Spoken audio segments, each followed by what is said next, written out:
결혼 1년 만에 이혼한 사람입니다.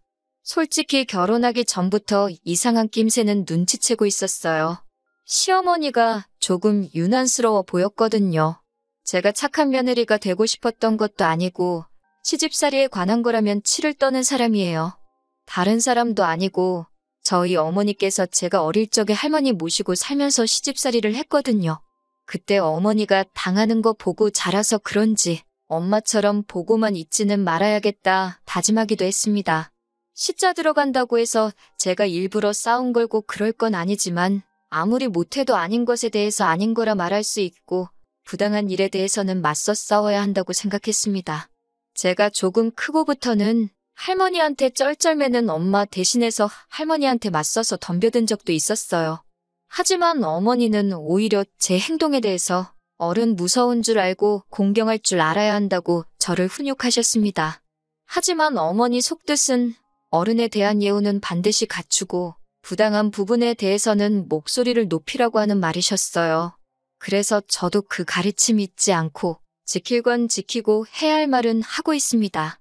그때 어머니가 저한테 아무 말도 안 하셨으면 아마 예의범절도 모르고 마음에만 안 들면 싸움만 하려는 사람이 되었을 거예요. 아무튼 처음 남편과 결혼 이야기가 오고 가기 시작하고 시어머니께 처음 인사드리러 갔을 때부터 조금 이상한 낌새는 눈치를 채고 있었습니다. 그런데 시어머니가 특별히 모난 사람도 아니고 그냥 뉴벨라시구나 하고 넘어갔어요. 시집살이를 했던 엄마와 할머니 관계만 생각해서 그런가? 시어머니가 저러던 건 큰 문제가 아니라고 생각했습니다. 결혼하는 건 저랑 남편이고 처음 저를 소개시키러 간 자리인데도 불구하고 어머님은 저희는 안중에도 없고 곁다리로 옆에 앉아있는 아주버님 이야기를 가지고 대화의 꽃을 피우기 시작하셨어요.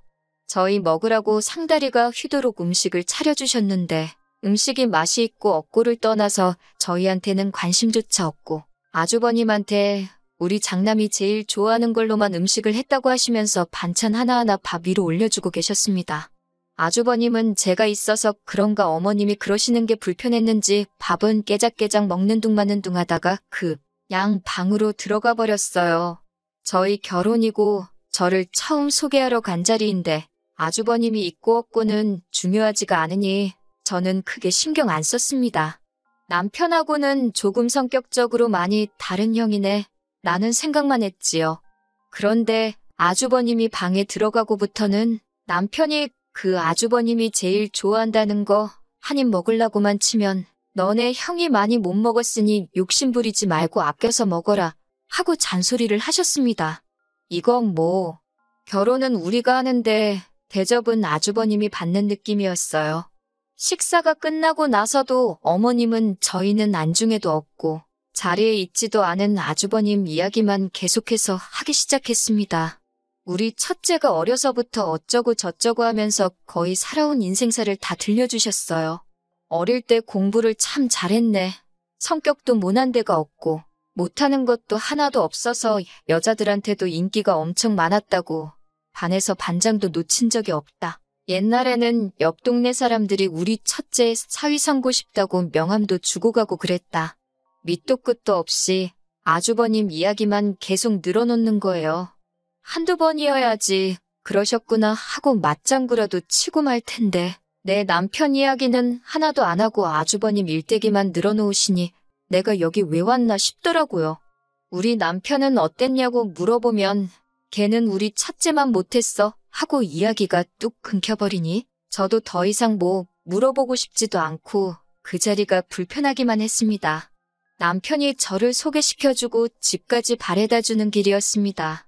가는 내내 제가 아무 말도 안 하니 남편도 감으로 제가 왜 그러는 걸 깨달은 건지 어머니가 원래 장남 챙기고 그런 스타일이시라고? 그거 말고는 참 좋으신 분이라며 저보고 이해하라고 했습니다. 하지만 아무리 생각해도 이해가 되지 않는 거예요. 장남 아끼는 거, 그거 저희 할머니가 딱 그러셨어요. 그래서 아들 뺏어간 우리 어머니가 마음에 안 드니 그렇게 시집살이 시키면서 고생시키셨었고요. 그런데 시어머니가 그 정도 옛날 사람이라고 하기에는 저희 어머니보다 연상이긴 하지만 나이가 3살 차이밖에 나지를 않습니다. 사람마다 가치관이 다르고 사고방식이 다른 건 알고 있지만 너무 아주버님만 싸고 도는 게 이해가 가지 않았어요. 심지어 우리 할머니도 장남인 아버지를 가장 예뻐라 하셨지만 작은아버지도 엄청 이뻐하셨거든요. 고모들은 찬밥 데우셨고요. 아들이면 다 똑같이 예뻐하셨는데 시어머니는 유독 아주버님만 그렇게 이뻐하시는 게 그 이유를 모르겠더라고요. 그 이후로 결혼 준비하기 시작하면서 시댁에는 명절 때도 방문하고 아버님 생신 때도 찾아뵈었었거든요. 아주버님은 그때마다 다 자리에 없었습니다. 저 처음 인사시킨 그날에 한 번, 그리고 결혼식 날에 한 번, 그렇게 결혼 전에 2번 본 게 전부였어요. 어디 계시냐 했더니 첫째는 장사한다고 바쁘다는 말을 들었어요. 그때 장사하는 것도 처음 알았고요. 명절 때야 명절 대목 노리고 못 올 수도 있지만 아버님 생신에도 불참하는 건 조금 아니라고 생각했습니다. 솔직히 왕년에 어머님 말 맞다나 아주버님한테 여자들이 줄을 서고 동네방네 1등사 윗감이라고 소문이 자자했어도 지금은 나이 40이 다 되어가도록 결혼도 못하고 장사도 자리 못 잡아서 저렇게 헤매고 있고 부모님 생신도 챙기지 않는데 과거가 뭐가 다 소용있나 싶고 장남 저러는 게 다 뭔가 싶었습니다. 아주버님을 다음에 다시 본 건 결혼식 때였어요. 별로 언급하고 싶지도 않습니다. 축의금 5만 원 내셨더군요. 시어머니께서 원래 애가 통이 큰데 요즘 불경기다 보니 장사가 워낙 힘들어서 그랬을까 하면서 열심히 커버를 쳐주시지만 아무리 감싸줘도 그렇지 남편이 무슨 형제 10명 되는 대가족도 아니고 형 동생 2명 있는 집에 5만 원은 너무하더라고요. 저보다 5살 어린 제 동생도 잠만큼은 편한 데서 자야 된다고 들었다고 400만 원짜리 침대를 사줬어요. 하물며 아직도 취직 준비하고 있는 제 동생 여자친구도 와서 10만 원 내고 갔습니다. 아무리 불경기에 장사가 안 돼도 그렇지 동생 결혼식에 축의금 5만 원 할 정도의 여력밖에 없으면 진작에 그 장사는 접었어야 하는 게 맞는 거 아닌가요? 누가 봐도 동생 주기 아까워서 딱 기본만 했다는 게 느껴졌어요. 신혼집이 시댁하고 조금 가까운 편이라서 결혼하고 나니까 시어머니가 조금 자주 오시는 편이세요. 3일 연속으로 오셨던 날도 있고 오늘도 또 오셔? 라고 느낄 정도로 자주 오십니다. 오시면 저는 당연히 불편하지만 그래도 자식 걱정에 아들 집에 오는 건데 나가라고 할 수도 없고 아예 오지 마시라 할 수도 없고 참 애매하더라고요. 저는 결혼하면서 직장을 그만두게 되었어요. 인수인계차 신혼 쪽까지만 잠깐 다니고 말았습니다. 애초에 결혼 전부터 이야기가 되어 있던 부분이고 제가 집에서 놀 건 아니고 동생하고 같이 가게를 하나 할 생각이었거든요. 그래서 준비한답시고 여기저기 다녀보고 배울 거 있으면 배우고 그러고 있었어요. 그리고 이 부분은 결혼하기 전에도 이미 남편이나 시댁 어른들께도 이미 다 이야기가 되었던 부분이었고요. 그런데 어머님이 저한테 쓸데없이 허파에 바람 들어서 딴 거 할 생각 하지 말고 어차피 니네 아주버님이 장사를 하고 있는데 아주버님 장사랑 연관돼 있는 거 배워서 거기 가서 일을 하라고 하시더라고요. 요즘 인건비도 비싼데 가서 아주버님 도울 생각을 해야지 뭔 가게를 한다고 그러냐고 하는데 이때는 정말 제 목소리를 내야 할 때라고 생각해서 어머님한테 딱 잘라서 거절을 했습니다. 인건비도 비싸다는 말은 왜 하신 거냐고 제가 가서 도와드린다고 해도 인건비는 똑같이 나가야 하는 거 아니냐고 하니 가족끼리인데 힘들 때 서로 도우라니 어쩌니 하시는 거예요. 그래서 저는 제가 만약에 동생이랑 같이 사업 안 해도 돈 똑바로 주는데 가서 일할 거지. 밑빠진 독에다가 물 부을 생각은 없다고 딱 부러지게 말을 했어요. 그 덕분에 그런 건지 그 뒤로는 어머님이 저보고 아주버님 일 도와라 하는 이야기는 따로 하지 않으십니다. 그런데 차라리 아주버님을 도우라고 하는 게 마음이 편할 만큼 부담스러운 부탁을 하기 시작하셨어요.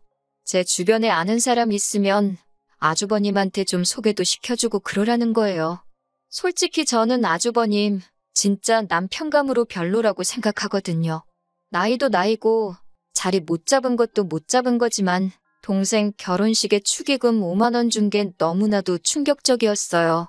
가족한테도 저렇게 돈을 안 쓰는데 여자한테 돈을 쓰면 얼마나 쓰겠어요. 돈 많이 쓴다고 무조건 좋은 사람이라는 건 아니지만 저 씀씀이 가지고는 누구를 만나는 게 예의가 아니라고 생각해요.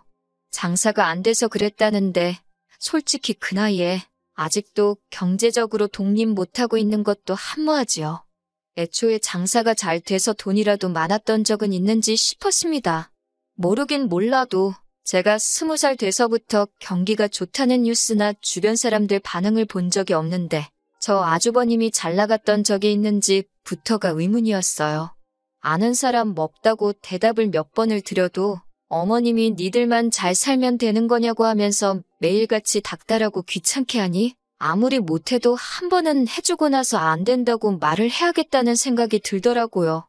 저도 직접적으로 제가 아는 사람을 소개시켜주기는 싫고 한두 달이 건너서 지인의 지인까지 어렵사리 알아보고 연결해서 소개시켜줬는데도 결국 지인들한테 좋은 소리 못 듣고 예상했던 대로 제 살 깎아먹는 행동이었습니다.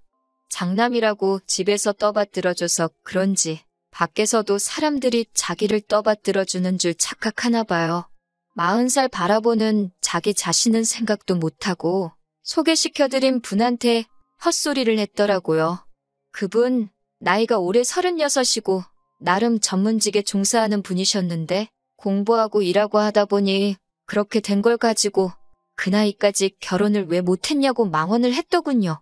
그분도 아주버님한테 그러는 그쪽은 뭐하다가 여태껏 결혼도 못하고 이 나이까지 결혼 못한 여자를 소개받고 있냐고 물으니 남자랑 여자랑 같냐고 하면서 성질을 부렸다네요. 소개팅 자리에 식사가 나오기도 전에 물컵으로 물사대게 한 대 맞고 자리에서 뛰쳐나오셨대요. 소개 자리 연결해 주신 분이 제 지인의 지인한테 뭐 그런 사람이 다 있냐며 제 지인부터 지인의 지인까지 입장 난처하다고 한 소리 들었다고 저한테 한 소리를 했습니다. 안 그래도 가뜩이나 그것 때문에 열이 받아 있는데 시어머니가 또 저희 신혼집 문 열고 들어와서는 저한테 뭐 소개를 시켜줘도 그런 기가 센 여자를 소개시켜줬냐고 여자가 순하고 남편 떠받들어 모시고 하는 맛이 있어야지 하면서 그런 여자 말고 좀 순종적인 여자를 소개시켜달라는 거예요. 솔직히 전문직 가지고 계신 그 분한테 어떻게 아주버님을 가져다 붙이냐고 아주버님이 납작 엎드려서 그 분한테 잘 보였어야 하는 거라고 했더니 시어머니는 그 사실은 인정 안 하고 그냥 기센 며느리는 자기도 싫다고 다른 여자 해오라는 겁니다. 그래서 저는 이제 모른다고 했어요. 저도 주변에 아는 사람 거의 없다고 요즘 국제결혼 많이 하고 옛날처럼 사기도 많이 없다는데 그쪽 알아보시면 어떻겠냐고 하니 어머님이 저한테 어디 근본도 없는 것들을 데려와서 대를 잇게 하냐고 하면서 양반 가문이 어쩌고 하시는데 요즘 시대의 양반 가문 그런 게 다 소용 있는 것도 아니고 따지고 보면 어머님은 남의 집 사람이면서 왜 대를 잇는데 그렇게 집착을 하시는지 싶었습니다. 그리고 외국인은 근본이 없다고 하는 말도 어이가 없었어요. 누가 알아요? 그 집안이 옛날 왕족 황실 출신일지 귀족 출신일지 말이에요. 진짜 여기까진 제가 어떻게든 다 참아낼 수 있었어요. 아주버님이 쓸모가 없는 게 제 결혼 생활하고는 사실 아무런 문제가 되는 게 없었잖아요. 축의금 5만 원 받은 거야. 아주버님 나중에 결혼할 때 저도 똑같이 5만 원만 해주면 되는 거고 지인들한테 욕을 먹기는 했지만 그렇다고 제가 아주버님 때문에 손절당할 것도 아니고요. 결혼 생활 남편과 만족스럽게 하고 있고 둘이서는 사이가 좋거든요. 그런데 기어이 어머님이 아주버님 가지고 일을 키웠습니다. 난데없이 저희 집에 또 오시더니 이번엔 저희 보고 방 하나를 비워놓으라는 겁니다. 아주버님이 혼자 오래 지내다 보니 연애세포가 죽은 것 같다고 하면서 너네들 신혼생활 행복하게 꽁냥거리고 있는 거 보면 부러워서라도 자기도 결혼하고 싶어지지 않겠냐고 하는 거예요. 그거야말로 제가 세상에 태어나서 들어본 말 중에 제일 어이가 없고 말도 안 되는 말이었어요. 웬만한 건 다 들어드리고 최대한 해결 방안을 생각해보고 되네 안 되네 하겠는데 이건 말 꺼내시자마자 답도 없고 말도 안 된다는 생각이 들어서 아무리 봐도 그건 아닌 것 같다고 아닌 건 아닌 거라고 강하게 거절을 했습니다. 그랬더니 시어머니가 하는 말이 며느리가 감히 어른이 결정한 일에 토를 다냐는 거예요. 장남이 잘 돼야 집안에 기강이 선다고 니들만 잘 살면 되는 거냐고 하면서 다 우리 가족 잘 되라고 하는 일이니 저보고 따라야 한다는데 우리 가족에 제가 포함이 되는지나 싶었습니다. 적어도 제 말은 안 들어도 아들 말은 들으실 것 같아서 남편하고 상의하겠다고 했습니다. 끝발이 아주버님 하는 소리보다는 덜 먹히겠지만 적어도 저랑 남편이 안 된다고 하면 2대 1이니까 시어머니도 달리 생각해보지 않겠나 싶은 생각이었어요. 그런데 남편의 반응은 정말 제가 상상도 못한 반응이었습니다. 자기도 솔직히 형님이 걱정이 된다면서 어머님이 언젠가는 돌아가실 테고 언제까지 저렇게 형님 뒷바라지 못 해주실 텐데 형이 저렇게 자리 못 잡고 있으면 어머님이 형님 돌봐달라고 하는 거 우리가 유언으로 받을 거라고 하는 거예요. 돌아가시면서 부탁하시면 거절도 못할 텐데 나중 가면 일이 더 커지지 않겠냐고요. 우리 집 와서 산다고 아주버님이 결혼을 할 수나 있겠냐고. 당신이 여자면 아주버님이랑 결혼하겠냐고 저도 입에 거품을 물면서 반대를 했어요. 남편은 어차피 결혼을 등 떠민다고 하는 것도 아니고 형님이 발벗고 나서야 할 수 있는 거 아니겠냐고. 적어도 우리는 어머님이 해달라는 대로 해주는 편이 끝에 끝까지 가서 안 됐을 때 할 말이라도 있지 않겠냐고 하면서 방 하나 비워주고 아주버님하고 셋이 같이 한번 살아보자고 하는 거예요. 혹시 아냐고 아주버님이 스스로가 불편해서 일찍 집을 나올 수도 있지 않겠냐고 하는데 그 말은 아주버님이 불편한 거 못 느끼면 1년이고 10년이고 같이 지내야 한다는 거잖아요? 이건 어떻게 남편이 말하는 희망적인 부분만 생각해도 아무리 봐도 아닌 것 같더라고요. 친정어머니 할머니 때문에 밖에도 마음 편히 나가지도 못하고 아버지 퇴근 시간 2시간 전부터 저녁거리 구해다가 밥 해먹이는 삶을 사셨는데 제가 딱 그러고 있을 것 같은 생각이 드는 거예요. 그 대상이 할머니가 아니고 아주버님이지만 모르긴 몰라도 아마 아주버님이 저 집구석에서 어머님 아버님 앞지르고 사실상 서열이 제일 높은 상전 중의 상전인데 차라리 시부모님을 모시고 살면 살았지. 제 고생길이 열리는 소리가 들려왔습니다. 밥솥에 밥 해놨다고 지 혼자서 반찬 꺼내 밥 차려 먹을 위인으로 보이지도 않고 저는 앞으로 동생하고 같이 할 사업 준비도 해야 하는데 이거 뭐 팔자에도 없는 아주버님 뒷바라지 해주는 식모살이가 안 봐도 눈에 선하더라고요. 남편이 아무리 하기 싫어도 한반년 정도는 해보고 못하겠다고 하는 게 좋겠다고 하는데 반년은커녕 반나절도 그렇게 하고 싶지가 않더라고요. 다른 방법이 없나 생각하다가 이 모든 일의 원흉은 아주버님이 아니겠냐. 아주버님 장가 못 가고 저렇게 온 가족들 불화를 만들고 다닌다는 걸 본보기를 보여주는 게 좋겠다고 했어요. 그래서 아주버님이 이 집에 오는 게 아니라 남편한테 너가 짐 싸서 시댁으로 가라고 했지요. 그리고 더 이상 아주버님을 데리고 사내 만에 어쩌네 하면 그냥 이혼하자고 했습니다. 그러니 남편이 저보고 너무했다고 하는 거예요. 지금 말 다 했냐고 누가 너무한 건지 설명해보라고 했더니 가족이고 한 식구인데 너무 우리만 생각하면 안 된다는 겁니다. 그걸 계산을 못했어요. 저희 할머니도 작은아버지 이뻐라 하셨다고 했잖아요. 장남 저렇게 챙겨주는 집구석인 걸 떠나서 아들이 최고인 걸 보고 자랐고 따지고 보면 남의 집 출신인 어머님이 아들 떠받들어 살면서 저렇게 자식들이 헌신하는 걸 보고 자란 녀석이라는 걸요. 며느리가 희생하는 게 당연하다고 생각하는 사람인데 그런 사람하고 더 미래를 봐봤자 제 꼴이 어떻게 될지 딱 보이더라고요. 그래서 알겠다고 말하고 그냥 제가 짐 싸들고 집 나와버렸습니다. 더 화해하고 풀 것도 없고 억지로 엎드려서 절받아 뭐하냐고요? 지금 아주버님 이야기 마무리 지어도 이혼 안 할 거 아니라고. 당장 내일 모레 되면 또 아주버님 일로 이런 말도 안 되는 요구를 할 게 뻔한데 참고 살면서 더 더러운 꼴 보기 전에 갈라서자고 했습니다. 어차피 반반 결혼했고 이제 1년 결혼 생활했으니 깔끔하게 반 갈라서 합의 이혼하자고 했어요.